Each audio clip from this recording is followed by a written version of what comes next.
അത്തി പ്ലാന്റ് നമ്മൾ മണ്ണിൽ നടുന്നതിനെക്കാളും പെട്ടെന്ന് കായ്ഫലം കിട്ടുന്നതും കൂടുതൽ കായ്കൾ കിട്ടുന്നതും കട്ട് ചെയ്ത് കൊടുക്കുമ്പോൾ നമ്മൾ ശ്രദ്ധിക്കണം. നമ്മളെ ഷർട്ടിൽ ഒന്നാമത് കാരണം ഇതിൽ നിന്നൊരു കറ ഇങ്ങനെ ഒലിക്കും. ഇതേ ഒരു ഭാഗത്ത് തന്നെ നമ്മൾ കുറച്ച് കാലം നിൽക്കുക, 2 മാസം 3 മാസം. ഹായ്, നമസ്കാരം, ഫാസിലാണ്. എൻ്റെ ഒരു പുതിയ വീഡിയോയിലേക്ക് എല്ലാവർക്കും സ്വാഗതം. അപ്പോൾ ഞാനിന്ന് പറയാൻ പോകുന്നത് നമ്മൾ അത്തി നടുന്ന രീതിയും അതേപോലെ ഈ പ്ലാന്റിന്റെ പരിചരണത്തെയും കുറിച്ചിട്ടാണ് ഞാനിന്ന് എൻ്റെ വീഡിയോയിൽ പറയുന്നത്. അപ്പോൾ എല്ലാവരും ഈ വീഡിയോ മുഴുവനായിട്ട് കാണാൻ വേണ്ടി, സ്കിപ്പ് ചെയ്യാതെ മുഴുവനായിട്ട് കാണാൻ വേണ്ടിയിട്ട് ശ്രമിക്കുക.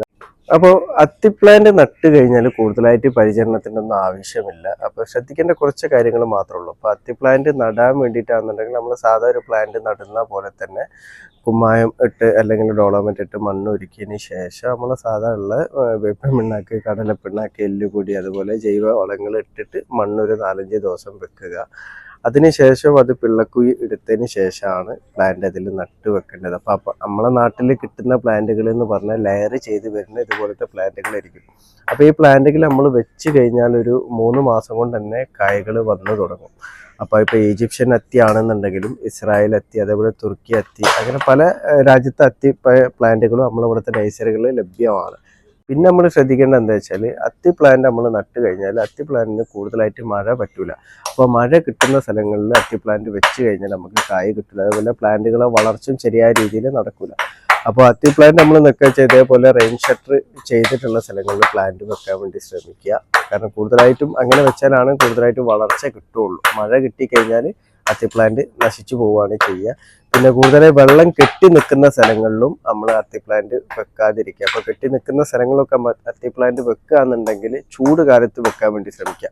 അപ്പോൾ എന്താണെന്ന് വെച്ചാൽ ഒരു 3 മാസം കൊണ്ട് തന്നെ ഇത് കായ്ക്കാൻ വേണ്ടി തുടങ്ങും. അതുപോലെ തന്നെ നമ്മൾ മറ്റ് പ്ലാന്റിന് വെള്ളം ഒഴിക്കുന്ന പോലെ അത്തിക്ക് വെള്ളം കൊടുക്കേണ്ടതില്ല. കാരണം അത്തിക്ക് കൂടുതൽ വെള്ളത്തിൻ്റെ ആവശ്യമില്ല. അപ്പോൾ ഒരു അല്പം വെള്ളം ഒരു ദിവസമാണെങ്കിൽ കൊടുക്കുന്ന വെച്ചാൽ ചെറിയ തോതിലുള്ള വെള്ളം കൊടുത്താൽ മാത്രം മതി അത്തിക്ക്. പിന്നെ മറ്റ് ശല്യങ്ങളൊന്നും അത്തി പ്ലാന്റിൽ കൂടുതലായിട്ട് വരില്ല. കാരണം ഇപ്പോൾ ഇലകളിലൊക്കെ വന്നിരിക്കുന്ന മറ്റ് വെള്ളീച്ച, മീനുമുട്ട അങ്ങനത്തെ ആക്രമണങ്ങളൊന്നും കൂടുതലായിട്ട് അത്തിയിൽ കാണൂല. മീനുമുട്ടിൻ്റെ ആക്രമണം ചില സമയങ്ങളിൽ കാണും. അപ്പോൾ അതിൽ നമ്മൾ വേപ്പെണ്ണ മിക്സോ അല്ലെങ്കിൽ ലിക്വിഡ് സോപ്പ് നമ്മൾ വെള്ളത്തിൽ മിക്സ് ചെയ്തിട്ട് സ്പ്രേ ചെയ്ത് കൊടുത്താൽ മതി. മറ്റുള്ള കാര്യമായിട്ടുള്ള കീടങ്ങളോ ആക്രമണങ്ങളൊന്നും അത്തി പ്ലാന്റിൽ അങ്ങനെ കാണാറില്ല. ഇത് ഞാൻ 2 മാസം മുന്നേ വെച്ചിട്ടുള്ള ഒരു ഇസ്രായേൽ അത്തിയാണ്. അപ്പോൾ ഇതിപ്പോൾ 2 മാസം ആകുമ്പോൾ തന്നെ കായ്ക്കാൻ തുടങ്ങിയിട്ടുണ്ട്. അപ്പോൾ കായ്കൾ ഇങ്ങനെ ഓരോരോ ഇലകളുടെ തണ്ടിലും ഇങ്ങനെ മുളച്ച് വരുന്നുണ്ട് കായ്കൾ. അതുപോലെ ഈജിപ്ഷ്യൻ ആണെന്നുണ്ടെങ്കിലും പെട്ടെന്ന് തന്നെ കായ്കൾ കിട്ടും. അത് ഞാൻ ഇതിൻ്റെ മുന്നേ വീഡിയോ ഇട്ടിട്ടുണ്ട്. അപ്പോൾ ലെയർ ചെയ്ത തൈകളായതുകൊണ്ട് പെട്ടെന്ന് തന്നെ ഇതിങ്ങനെ കായ്ച്ചു വരും.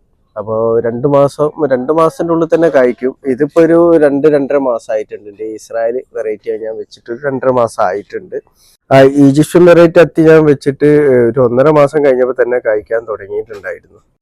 അപ്പോൾ അത്തിൻ്റെ കായ്കൾ എന്ന് പറഞ്ഞാൽ നമ്മൾ കായ്ച്ചു കഴിഞ്ഞാൽ ഇതേ ഒരു പാകത്തിൽ തന്നെ നമ്മൾ കുറച്ച് കാലം നിൽക്കുക, 2 മാസം 3 മാസം തന്നെ ഇതേ ഒരു പാകത്തിൽ നിൽക്കും.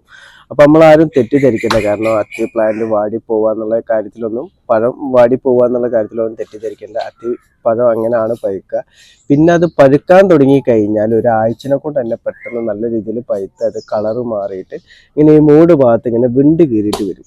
അതാണ് അതിൻ്റെ പാകം.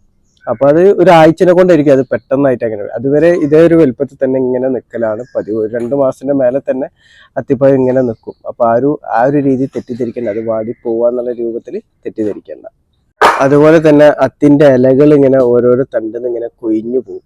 അപ്പോൾ ചിലരുടെ സംശയങ്ങളാണ് എന്നോട് ചോദിക്കലുണ്ട് എൻ്റെ സുഹൃത്തുക്കളെ, അത് പ്ലാന്റ് നശിക്കുകയാണെന്നുള്ളത്. അങ്ങനെയല്ല. കാരണം അത്തിൻ്റെ ഇലകൾ അത്തി കൊഴിച്ചുകൊണ്ടേയിരിക്കും. ആ ഇല കൊഴിഞ്ഞ ഭാഗങ്ങളിലാണ് കായ്കൾ വന്നുകൊണ്ടിരിക്കുക. അതുപോലെ തന്നെ വന്ന കായ്കൾക്ക് വളർച്ച കൂടാനും പ്ലാന്റിലേക്ക് കൂടുതലായിട്ട് വളർച്ച എത്താനും വേണ്ടി നമുക്ക് ഇതുപോലെ മൂത്ത ഇലകൾ നമ്മൾ കട്ട് ചെയ്ത് കൊടുക്കേണ്ടതുണ്ട്.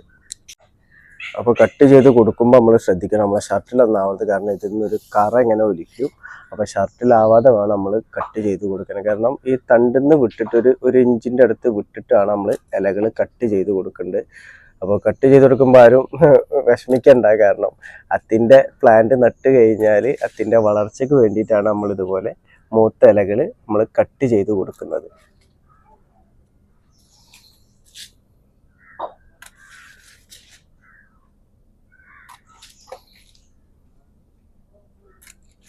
വെച്ചാൽ മേലെ മാത്രം ഒരു 2-3 ഇലകൾ വെച്ചാൽ മതി. അതുപോലെ തന്നെ ഇതൊരു ഹൈറ്റ് ആയി കഴിഞ്ഞാൽ നമുക്ക് ഏകദേശം ഒരു 2 മീറ്റർ ഹൈറ്റ് ആയി കഴിഞ്ഞാൽ അതിൻ്റെ മേൽഭാഗവും നമുക്ക് കട്ട് ചെയ്ത് കൊടുക്കുക. ഇതിപ്പോൾ കട്ട് ചെയ്ത് കൊടുക്കാനായിട്ടില്ല. അപ്പോൾ ഇവിടുന്ന് തന്നെ വീണ്ടും ശിഖരങ്ങൾ വരും. അപ്പോൾ അത്തിക്കായിട്ട് കൂടുതലായിട്ട് വളർച്ചയ്ക്ക് കൂടുതൽ സ്ഥലങ്ങളൊന്നും ആവശ്യമില്ല. കാരണം മാക്സിമം പോയി ഒരു 2 മീറ്റർ ചുറ്റളവ് തന്നെ ധാരാളമാണ്. കാരണം ശിഖരങ്ങൾ വന്നാൽ ഈ സൈഡിലേക്ക് 1 മീറ്ററിലേക്ക് വിടാം, ഈ സൈഡിലേക്ക് 1 മീറ്ററിലേക്ക് വിടാം. ആ ഒരു ലെവലിൽ മാത്രം അത്തിൻ്റെ വളർച്ച പോവുള്ളൂ. അപ്പൊ അത്തി കായ്ക്കാൻ തുടങ്ങി കഴിഞ്ഞാൽ ഓരോ ഇലകളിലും അതേപോലെ കായ്കൾ വന്നുകൊണ്ടേയിരിക്കും. ഇതിലൊക്കെ ഇങ്ങനെ വന്നുകൊണ്ടിരിക്കും. അപ്പോൾ നമുക്ക് ഇപ്പൊ ഈ ഒരു തണ്ട് തന്നെ നമുക്കൊരു 10-30 കായ്കൾ കിട്ടും. വെച്ചാൽ നമ്മൾ ഇതേപോലെ ഇലകൾ വെട്ടി കൊടുത്തിട്ട് അതിൽ പൂർണ്ണ കായ്കളിലേക്ക് പൂർണ്ണ വളർച്ച എത്താൻ വേണ്ടിയിട്ടാണ് നമ്മൾ ഈ ഇലകൾ വെട്ടി കൊടുക്കുന്നത്. അതുപോലെ അത്തി പ്ലാന്റ് നമ്മൾ മണ്ണിൽ നടുന്നതിനെക്കാളും പെട്ടെന്ന് കായ്ഫലം കിട്ടുന്നതും കൂടുതൽ കായ്കൾ കിട്ടുന്നതും നമ്മൾ റമ്മിലോ പോട്ടിലോ അതേപോലെ ഗ്രോ ബാഗിലോ നടുമ്പോഴാണ് നമുക്ക് കൂടുതലായിട്ട് കായ്ഫലം അത്തിയിൽ നിന്ന് പെട്ടെന്ന് കിട്ടും. കാരണം 2 മാസം നമ്മൾ ലെയർ ചെയ്ത പ്ലാന്റ് വെച്ചാൽ ഒരു 2 മാസം മുതൽ തന്നെ നമുക്ക് കായ്ഫലം കിട്ടാൻ വേണ്ടിയിട്ട് തുടങ്ങും. അപ്പോൾ കായ് ഞാൻ നേരത്തെ പറഞ്ഞ പോലെ കായ് ആയി വന്നാൽ ഒരു 3 മാസമൊക്കെ കായ് ചിലപ്പോൾ 2 മാസം 3 മാസമൊക്കെ ഒരേ രൂപത്തിൽ തന്നെ വലുപ്പത്തിൽ തന്നെ ഇങ്ങനെ നിൽക്കും. അപ്പം അത് ചെടി വാടിപ്പോയതാണ്, വളർച്ചയില്ലാത്തതൊന്നും വിചാരിക്കേണ്ട. അത്തിൻ്റെ ഒരു പാകം അങ്ങനെയാണ് വരിക. എന്നിട്ട് പാകമായി കഴിഞ്ഞാൽ ഒരാഴ്ചനെ കൊണ്ടൊക്കെയാണ് പെട്ടെന്ന് അത് പാകമായിട്ട് വിണ്ട് കീറാൻ വേണ്ടി തുടങ്ങും. അതാണ് ഈ മൂട് ഭാഗത്ത് വിണ്ട് കീറിയാലാണ് അത്തി പഴുത്ത് പാകമായി നമുക്ക് മനസ്സിലാക്കുക. പിന്നെ അത്തി കഴിക്കുന്നത് ഞാൻ ഇതിൻ്റെ മുന്നേ പറഞ്ഞിട്ടുണ്ട്, നമ്മൾ തോലോട് കൂടിയിട്ടാണ് കഴിക്കേണ്ടത്. അപ്പോൾ വളരെ ഔഷധം നിറഞ്ഞിട്ടുള്ളൊരു പഴവർഗ്ഗമാണ് അത്തിപ്പഴം. അപ്പോൾ മക്കൾക്കും അതേപോലെ ഗർഭിണികൾക്കും നമ്മളെ വീട്ടിൽ പ്രതിരോധശേഷി കുറഞ്ഞവർക്കൊക്കെ അത്തിപ്പഴം നല്ലൊരു ഔഷധമാണ്. അപ്പോൾ അത് കൊടുക്കാൻ വേണ്ടിയിട്ട് നമുക്ക് പറ്റും. അപ്പോൾ എല്ലാവരും വീട്ടിൽ ഒരു അത്തി പ്ലാന്റെങ്കിലും വെക്കാൻ വേണ്ടിയിട്ട് ശ്രമിക്കുക. വലിയ വില ഒന്നുമില്ല. കാരണം ഇപ്പോൾ ലെയർ ചെയ്ത തൈകളാണെന്നുണ്ടെങ്കിൽ 250 രൂപ മുതൽ നമുക്ക് നഴ്സറികളിൽ നിന്നൊക്കെ കിട്ടും. അപ്പോൾ വാങ്ങുമ്പോൾ നമുക്ക് വിശ്വസ്തയുള്ള ഒരു നഴ്സറിയിൽ തന്നെ നമ്മൾ തൈകൾ വാങ്ങാൻ വേണ്ടിയിട്ട് നമ്മൾ ശ്രമിക്കുക. കാരണം ഈജിപ്ഷ്യൻ ആണ് എന്ന് പറഞ്ഞിട്ട് മറ്റേത് നാടൻ അത്തിയെടുത്ത് തന്നിട്ട് നമുക്ക് കാര്യമില്ല. അപ്പോൾ ആ കാര്യം നമുക്ക് വിശ്വാസമുള്ള ഒരു നഴ്സറിയിൽ നിന്ന് തന്നെ നമ്മൾ പ്ലാന്റ് വാങ്ങാൻ വേണ്ടിയിട്ട് ശ്രമിക്കുക. അപ്പോൾ ഞാൻ പറഞ്ഞല്ലോ, കൂടുതലായിട്ട് പരിചരണം ഒന്നും വേണ്ടാത്തൊരു പ്ലാന്റ് ആണ്. അപ്പോൾ എല്ലാവരും വീട്ടിൽ ഒരു അത്തി പ്ലാന്റെങ്കിലും വെക്കാൻ വേണ്ടിയിട്ട് ശ്രമിക്കുക. അപ്പോൾ എല്ലാവർക്കും എൻ്റെ വീഡിയോ ഇഷ്ടപ്പെട്ടാൽ ലൈക്ക് ചെയ്യുക. അതുപോലെ തന്നെ ഈ വീഡിയോ നിങ്ങൾക്ക് ഉപകാരപ്പെട്ട ഇത് മറ്റുള്ളവരിലേക്ക് ഷെയർ ചെയ്ത് കൊടുക്കുക. നിങ്ങളുടെ വിലയേറിയ അഭിപ്രായങ്ങളും നിർദ്ദേശങ്ങളും എന്നെ കമൻറ്റ് രൂപേണ അറിയിക്കുക. താങ്ക്